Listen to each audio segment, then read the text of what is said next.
Good morning. సెల్కార్ mobile సమర్పిస్తున్న business breakfast షోకి స్వాగతం. ఏషియన్ మార్కెట్స్ కొంత నెగిటివ్గా ట్రేడ్ అవుతున్నాయి. ఈ మండే మార్నింగ్ వీక్ ప్రారంభం కాస్త నెగిటివ్గా కనిపిస్తుంది. లాస్ట్ ఫ్రైడే కూడా అమెరికన్ మార్కెట్స్ నష్టాలతో క్లోజ్ కావడం చూసాం.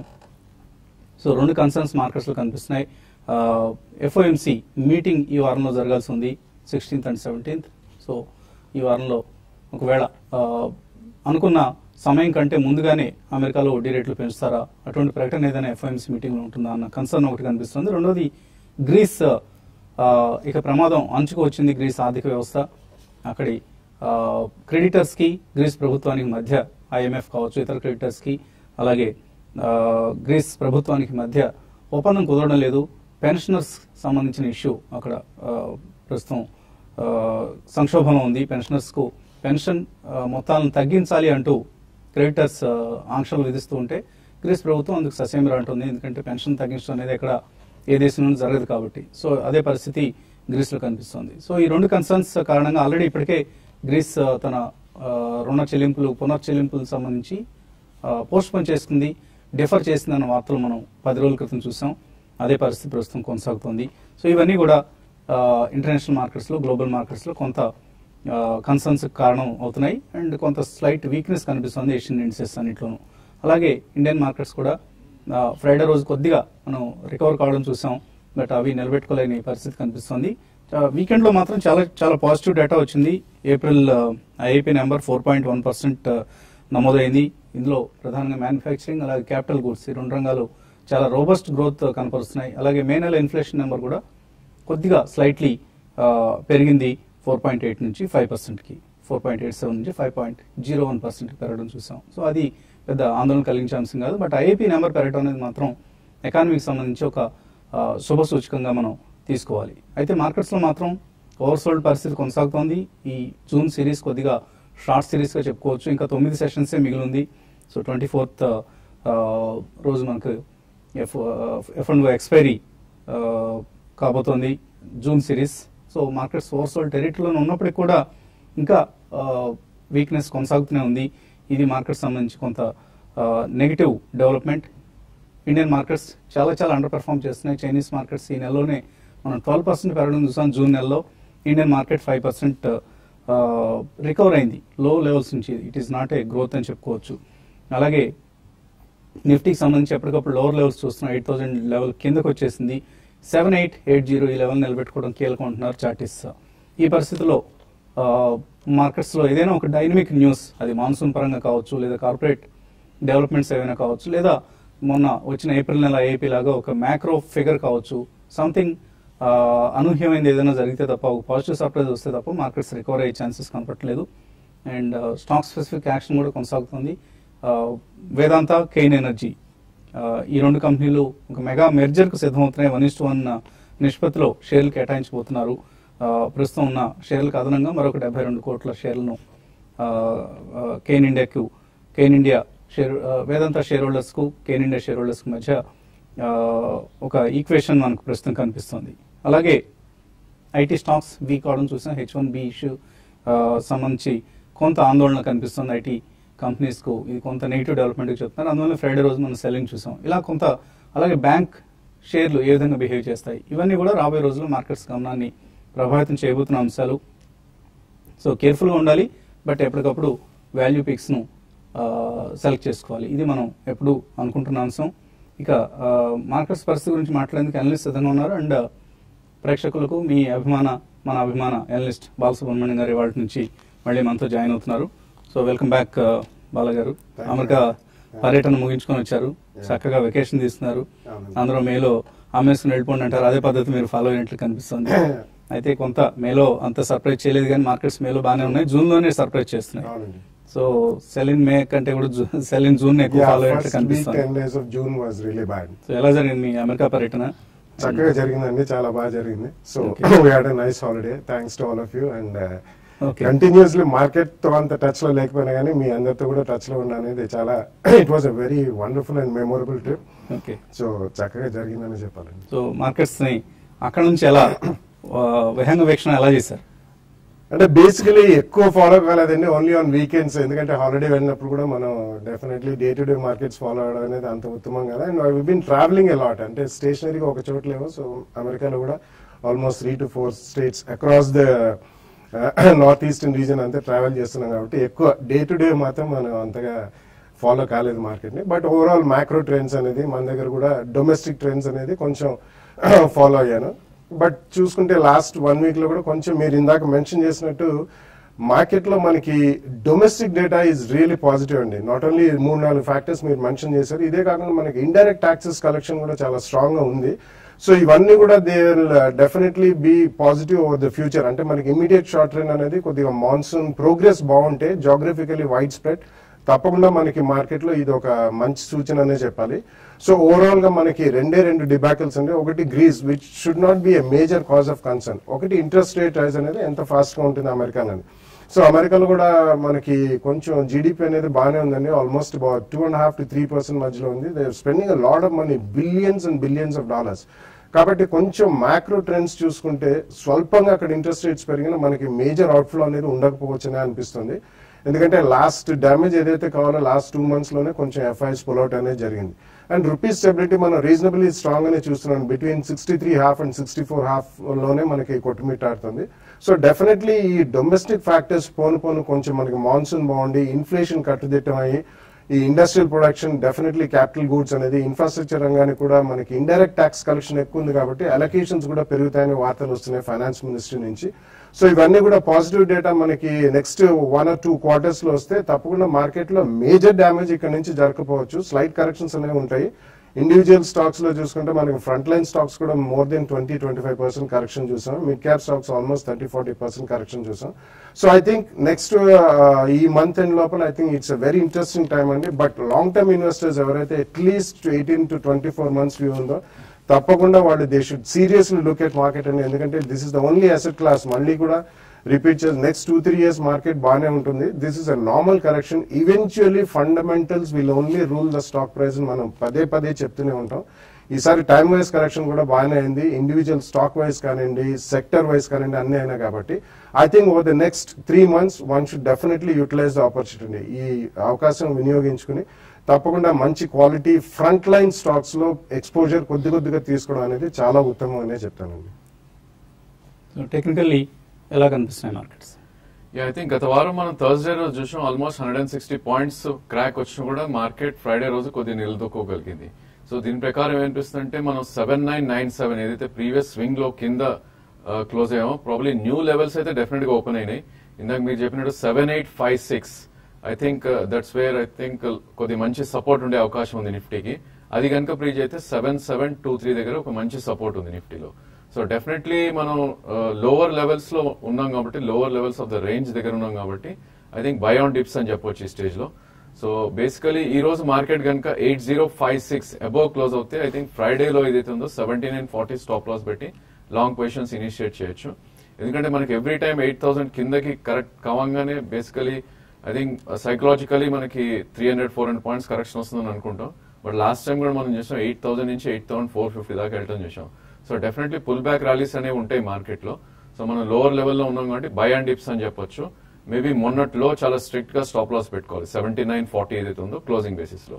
అదేవిధంగా బ్యాంక్ నిఫ్టీ కనుక చూస్తే మనం ప్రీవియస్ స్వింగ్ లో ఏదైతే ఉందో 17,264, సో దాని కింద ఒక 70-80 points వెళ్ళి మనకి క్లోజింగ్ లో మాత్రం 17,500 లో క్లోజ్ అవడం చూసాం బ్యాంక్ నిఫ్టీ.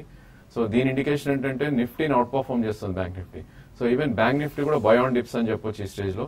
17,146 ఏదైతే మొన్నట్లో స్టాప్ లాస్ ఉందో దాని కింద స్టాప్ లాస్ పెట్టుకోవాలి. మొన్నట్లో ఏదైతే ఉందో దాని కింద స్టాప్ లాస్ పెట్టుకుని లాంగ్ వెళ్ళొచ్చు డిప్స్ లో. మేబీ 17,860 ఏదైతే 200-day మూవింగ్ యావరేజ్ ఉందో అక్కడ ఒక రెసిస్టెన్స్ వచ్చే అవకాశం ఉంది. ఏదైనప్పటికీ ఒక రేంజ్ లో ట్రేడ్ అయ్యే అవకాశం ఉంది మార్కెట్స్. సో ఈ స్టేజ్ లో మాత్రం బై ఆన్ డిప్స్ అని చెప్పొచ్చు. అదేవిధంగా మనకి సిఎన్ఎక్స్ ఐటీలో మనం ఒక మంచి క్రాక్ చూసాం, ఒక 200 points ఆన్ ద ఈవెంట్. ఏదైతే మనకి visa issues, H1B visa issues ఏవైతే ప్రోబ్ ఇనిషియేట్ చేస్తా ఉంటుందో ఇన్ఫోసిస్ అండ్ టీసీఎస్ మీద, బట్ స్టిల్ ప్రీవియస్ స్వింగ్ లో ఏదైతే ఉందో అది బ్రీచ్ కాలేదు 10,900. సో ఆల్రెడీ మార్కెట్ డిస్కౌంట్ చేసిందని చెప్పొచ్చు ఈ బ్యాడ్ న్యూస్ కూడా. ఈవెన్ సిఎన్ఎక్స్ ఐటీలో కూడా కొంచెం కరెక్ట్ వస్తే 10,860 స్టాప్ లాస్ పెట్టి మనం బయింగ్ ఇనిషియేట్ చేయొచ్చు. సో ఇండియన్ ఐటీ కంపెనీస్ కు కొంత గడ్డు పరిస్థితి కనిపిస్తుంది. ఒకవేళ ఎందుకంటే నెక్స్ట్ ఇయర్ ఎలక్షన్ ఇయర్ యూఎస్లో. సో ఇటువంటి సమయంలో ఏమాత్రం నెగిటివ్ డెవలప్మెంట్ జాబ్ మార్కెట్ సంబంధించి అక్కడ జాబ్ మార్కెట్ని చాలా చాలా ప్రాణప్రదంగా చూసుకుంటూ ఉంటారు.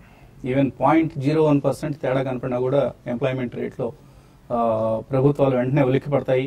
దానికి ఎటువంటి చర్యలు తీసుకోవాలని అన్న ఆలోచనలు పడతాయి. మన దేశంలో of course we are very insensitive. ఎన్ని లక్షల మంది నిరుద్యోగులు ఉన్నా కూడా మనం పట్టించుకోము, కోట్ల మంది ఉన్నా కూడా. సో అక్కడ మాత్రం చాలా సెన్సిటివ్ ఇష్యూ జాబ్ మార్కెట్ అనేది.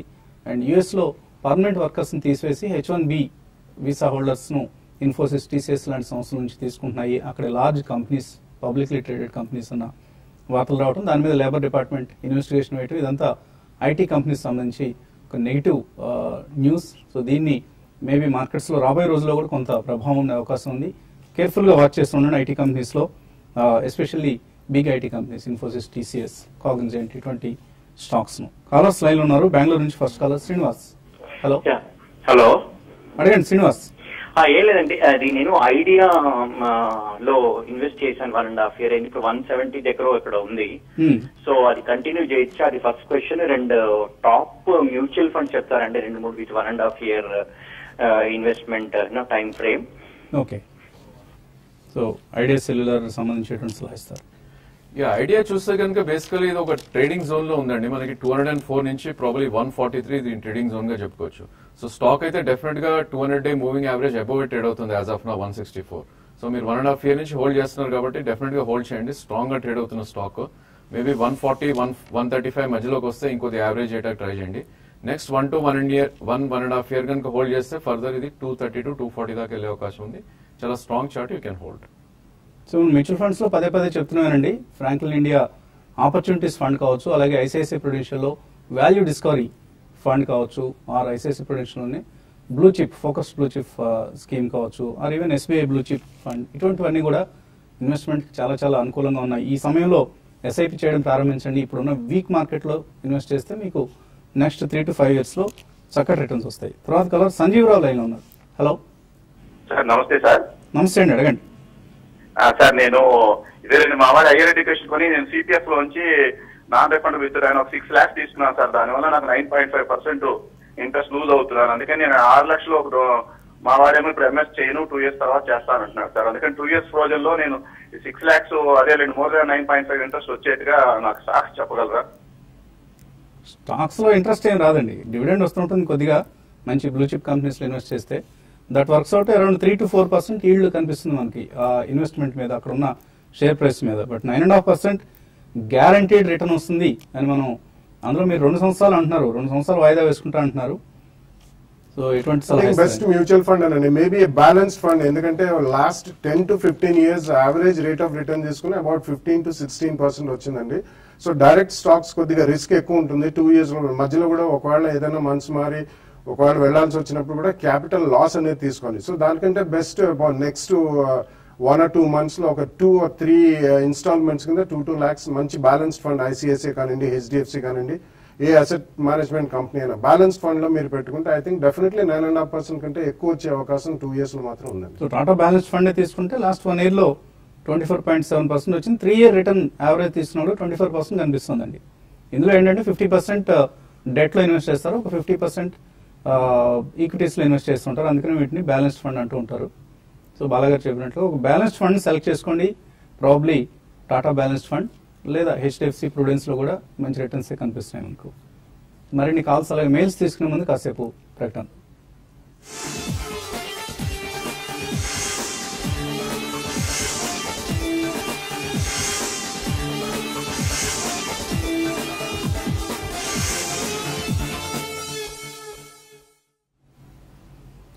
సిల్కాన్ మొబైల్స్ బిజినెస్ బ్రేక్ఫాస్ట్ షోకి తిరిగి స్వాగతం. 7950 25 పాయింట్ల లాభంతో నష్టంతో కనిపిస్తుంది SGX నిఫ్టీ. సో ఒక వీక్ ఓపెనింగ్ కోసం మార్కెట్స్ సిద్ధమవుతున్నాయి. తర్వాత కలర్ లైన్ ఉన్నారు లక్నో నుంచి కిరణ్ మయి.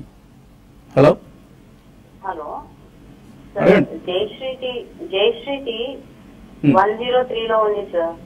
Jain irrigation 117 sir. ఓకే అండి. సో హై రేట్స్ యావరేజ్ చేయాలా? ఇప్పుడు యావరేజ్ చేసుకోవచ్చు. లాంగ్ టర్మ్ కోసం తీసుకున్నవే ఇవన్నీ ఈ రెండు కూడా? అవును సార్, అవును సార్. ఓకే అండి. మరి ఇంకా లాంగ్ టర్మ్ కోసం అంటున్నారు కదా, దిగులు చెందకండి. బాగా దిగులుగా ఉంది మీ వాయిస్ చూస్తే. Jayashree tea and Jain irrigation. Definitely రెండు కూడా టోటలీ డౌన్ ట్రెండ్ లో ఉన్న స్టాక్స్ అండి. ప్రాబ్లీ ఇట్లాంటి స్టాక్స్ ని యావరేజ్ చేయకూడదు. జయశ్రీ టీ చూస్తే కనుక ఆల్మోస్ట్ 121 నుంచి లాస్ట్ 1 year లో 63 అంటే హాఫ్ అయిపోయింది. సో ఇలాంటి స్టాక్స్ ని కంప్లీట్లీ అవాయిడ్ చేయమని చెప్తాం టెక్నికల్ పరంగా. So probably should not buy Jayashree tea. అదేవిధంగా జైన్ ఇరిగేషన్ చూస్తే కనుక అది కూడా ఆల్మోస్ట్ మనకి 130, 140 నుంచి మనం ఈ రోజు ఏదైతే ఉందో మేబీ 70s, 60s లో ట్రేడ్ అవుతాం చూస్తున్నాం. సో ఈ రెండు స్టాక్స్ కూడా డెఫినెట్లీ అవాయిడ్ చేయాలండి. సో ప్రాబ్లీ బెస్ట్ ఐడియా ఏంటంటే పుల్ బ్యాక్స్ వచ్చి 10 to 15, 20% పెరిగితే కనుక ఈ రెండింటిలో షిఫ్ట్ అయిపోయి ప్రాబ్లీ మంచి స్టాక్స్ ఏవైతే ఉన్నాయో అంటే above 20-day moving average trade అవుతున్న స్టాక్స్ అండ్ సెక్టర్ ఏదైతే పర్ఫార్మ్ చేస్తుందో వాటిలో ఎంటర్ అవడం బెటర్. ప్రాబ్లీ డిష్ టీవీ ఒకటి చాలా అవుట్ పర్ఫార్మ్ చేస్తుంది మార్కెట్స్ ని. మేబీ అదే మీరు చూడొచ్చు వీటిలో షిఫ్ట్ అవటానికి. అదేవిధంగా డీసీబీ బ్యాంక్ ఇది కూడా చాలా అవుట్ పర్ఫార్మ్ చేస్తున్న స్టాక్. సో డెఫినెట్ గా పుల్ బ్యాక్స్ లో ఈ రెండింటిలో షిఫ్ట్ అయ్యి ఈ రెండు స్టాక్స్ ఎంటర్ అవ్వండి. తర్వాత కాలర్ హైదరాబాద్ నుంచి Sudha. Hello. Hello, good morning sir. Good morning. అడగండి. మాకు యూఎఫ్ ఐపీఓ అలాట్ అయినాయండి 300 షేర్స్. ఇప్పుడేమో చాలా తగ్గింది. యావరేజ్ చేసుకోమంటారా వద్దా, ఏం చేయమంటారు? 1 to 2 years వెయిట్ చేయగలుగుతామండి. ఏ స్టాక్ అన్నారు? యూఎఫ్ఓ మూవీస్ అండి. UFO movies. Okay okay. Yeah 1 to 2 years అంటున్నారు కాబట్టి కరెంట్లీ ఉన్న స్టాక్ ఉంచండి. అడిషనల్ మాత్రం కొనద్దండి. ఎందుకంటే ఈ బేసికలీ మొత్తం మీడియా స్టాక్స్ కానివ్వండి ఇవన్నీ కొంచెం స్ట్రక్చరల్ అడ్జస్ట్మెంట్ లో ఉన్నాయి. రీసెంట్లీ మనకి యాంకర్ ఇన్వెస్టర్స్ ఏదైతే ఐపీఓలో పార్టిసిపేట్ చేశారో మార్కెట్ అంత ఆశాజనకంగా లేదని కొద్దిగా డౌన్ బీట్ అని ఉందండి. అడిషనల్ గా మాత్రం కొనద్ది, ఉన్నవి మాత్రం ఉంచండి. ఓకే అండి. అలాగే ఈమెయిల్స్ కూడా అందే మనకు భానుమూర్తి అడుగుతున్నారు, ఆస్ట్రాజెనకా ఈ లెవెల్లో తీసుకోవచ్చా? కొత్త డయాబెటీస్ మెడిసిన్ కనుక్కున్నారని వచ్చింది. ఈ న్యూస్ ఇంపాక్ట్ ఏదైనా ఉంటుందా ఆస్ట్రాజెనకా? ఐ డోంట్ థింక్ సో అండి. ఇది బికాస్ ఆస్ట్రాజెనకా గతంలో లాస్ట్ 2-3 years లో చూసుకుంటే చాలా సార్లు ఈ డీలిస్టింగ్ పరంగా మనకి చాలా న్యూస్ బేస్డ్ మూవ్మెంట్స్ చాలా జరిగాయండి. So it's not a new drug discovery at all, not at all. ఎందుకంటే నోవో నార్డిస్క్ ఇటువంటి companies they are much ahead in terms of diabetes cure కి డయాబెటీస్ డిస్కవరీలో. సో ఈ న్యూస్ పరంగా మాత్రం ఆస్ట్రాజెనకా వద్దండి. ప్లీజ్ వెయిట్, కరెక్షన్ అయిన తర్వాత you can buy based purely on fundamentals. Arrow Coated Products ఈ స్టాక్ గురించి అడుగుతున్నారు. Arrow Coated and Orion Enterprises Radhakrishna అడుగుతున్నారు. ఆరో కోటెడ్ 377 లో కనిపిస్తుంది. మరి మీరు ఏ రేట్ లో తీస్తున్నారో తెలీదు. అండ్ 4.7% ఫ్రైడే రోజు మనం డిక్లైన్ కూడా చూస్తున్నాం. సో కొద్దిగా థిన్లీ ట్రేడెడ్ షేర్ కూడా అండి ఇది. సో అవాయిడ్ చేయండి ఇటువంటి స్టాక్స్ ని. మీరు ఏ రేట్లో కొన్నారో ఒకసారి మెన్షన్ చేయండి. ఒకవేళ లాభంలో ఉంటే మాత్రం డెఫినెట్ గా ఎగ్జిట్ అయిపోండి, హోల్డ్ చేయకండి. రాజు కుమార్ అడుగుతున్నారు, హిందాల్కో ఈ రేట్లో 6 months కోసం హోల్డ్ చేయొచ్చా? డెఫినెట్లీ లో అండి. ప్రాబ్లీ మొత్తం స్టాక్ ఏదైతే ఉందో మెటల్ స్పేస్ మొత్తం డౌన్ ట్రెండ్ లో ఉన్న టైం ఇది. బేసికలీ అవాయిడ్ చేయాలి కంప్లీట్లీ మెటల్ స్టాక్స్. మీరు 6 months అంటున్నారు కాబట్టి ప్రాబ్లీ ఇంకొంచెం డిప్ కోసం వెయిట్ చేయండి. 106 and 102 దగ్గర మంచి సపోర్ట్ ఉంది. ప్రాబ్లీ అక్కడ మీరు అటెంప్ట్ చేయొచ్చు. 90 స్టాప్ లాస్ పెట్టుకోండి. అదేవిధంగా 128 to 130 మధ్యలో ఎగ్జిట్ అవుట్ ట్రై చేయండి. మైకేల్ అడుగుతున్నారు, మ్యారికో కాయ 40 షేర్లు ఉన్నాయట, ఈ స్టాక్ ట్రేడ్ కావట్లేదు. డీమేజ్డ్ షేర్స్ ఎప్పటికి క్రియేట్ అవుతాయి? మీరు ఏదైనా రికార్డ్ డేట్ ఫాలో అయ్యారు? లేదండి, I have not followed that. Marico కాయలో మేబీ కొద్దిగా వెయిట్ చేయండి. ఓపీ బటన్ ఇదే సమాధానం. అదాని ఎంటర్ప్రైజ్ కూడా వర్తిస్తుంది. అదానిలో కూడా ఇంకా టైం పడుతుందండి మీకు డీమేజ్ చేసి. కొంచెం రీస్ట్రక్చరింగ్ కాంప్లికేటెడ్ ఎక్సర్సైజ్ అది. అందులో అదానిది మరీ కాంప్లెక్స్ ఎక్సర్సైజ్ అది. నారాయణ అడుగుతున్నారు, మ్యూచువల్ ఫండ్స్ డెట్ స్కీమ్స్ లో ఏది బెస్ట్ స్కీమ్ అని. రేపు మీరు కాల్ చేస్తే ఈవెన్ మెయిల్ పంపించినా కూడా మనం బెటర్ సజెషన్ ఇవ్వగలుగుతామండి. రేపు బాలరాజు గారు ఉంటారు, మ్యూచువల్ ఫండ్ ఎక్స్పర్ట్. అలాగే లాంగ్ టర్మ్ కోసం లార్జ్ క్యాప్ స్టాక్స్ రికమెండ్ చేయండి అంటున్నారు వైఎస్ రావు. ఎల్ఈడి ల్యాంప్స్ రంగానికి సంబంధించి ఉజాస్ ఎనర్జీ, ఈపీసీ ఇండస్ట్రీస్ ఇటువంటివి ఎలా ఉంటాయి? No, it's a very intensely competitive industry అండి. కంప్లీట్ ఎల్ఈడికే షిఫ్ట్ అవుతుంది నెక్స్ట్ 2-3 years కాబట్టి స్పెసిఫిక్ స్టాక్స్ రికమెండ్ చేయడం కష్టం. సో మీరు కొంచెం ఆచితూచి చేయాలి. లైక్ ఫినోలెక్స్ కేబుల్స్ ఇటువంటి వాళ్ళు కూడా దే ఆర్ హ్యావెల్స్ ఒకటి, ఫినోలెక్స్ ఇటువంటి వాళ్ళు బ్రాండెడ్ లైటింగ్ సిస్టమ్స్ లోకి వెళ్తున్నారు. సో అటువంటి డిక్లైన్స్ లో కొనుక్కుంటారు. బజాజ్ ఎలక్ట్రికల్స్ బజాజ్ అట్రాక్టివ్ గా valued stock. Correct. GMR infra రూపాయలకు ఉన్నారు సుజాత. 2 to 3 years హోల్డ్ చేస్తే ఉపయోగం ఉంటుందా? I think last 2 to 3 years కూడా ఇది రిటర్న్స్ ఏమి ఇవ్వలేదండి. బేసికలీ మనం చూస్తే కనుక it's purely trading stock. So ఈ స్టాక్ 1040 ఏదైతే ప్రీవియస్ లో ఉందో అది కట్ అయిందంటే మేబీ 7 to 8 దాకా వస్తుంది. డెఫినెట్లీ ఇట్లా స్టాక్స్ అవాయిడ్ చేయాలి. మేబీ పుల్ బ్యాక్ వచ్చి 15-20% మురిగితే ఎగ్జిట్ అయిపోవడం బెటర్. చాలా మెయిల్స్ మిగిలిపోయాయి కానీ సమయం కూడా మించిపోయింది. ఇది వాటి బిజినెస్ బ్రేక్ఫాస్ట్. మధ్యాహ్నం స్మార్ట్ ఇన్వెస్ట్లో మళ్ళీ కలుద్దాం.